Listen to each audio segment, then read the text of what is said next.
នេះជាដំណើរសត្វខ្យងល្បឿនវាមិនដឹងជាប្រមាណគីឡូម៉ែត្រមួយម៉ោងទេបាទអត់មានជើងមិនដែរបានទៅ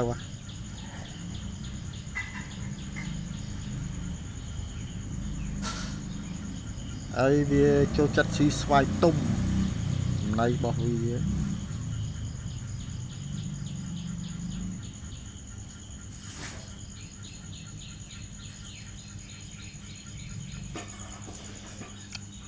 ចំណីរបស់វា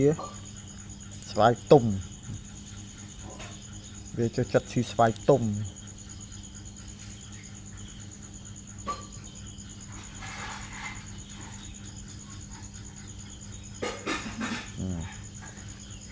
នេះវាធំក្លិនស្វាយ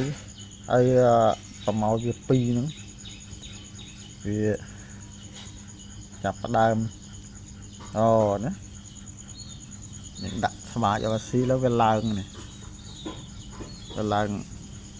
ស៊ីស្វាយហើយវាកំពុងតែឆ្ងាញ់ណាអូឆ្ងាញ់ណានេះជាចំណីរបស់សត្វខ្យង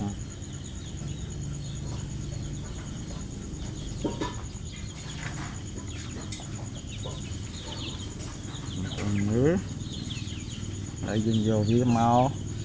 យកវាមកដាក់ទៅនេះចង់មកទេអ្វីណាស៊ីវាលឹបបាត់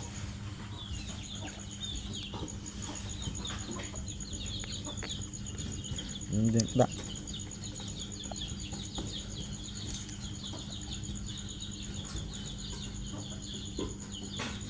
តិចទៀតវាដឹងខ្លួន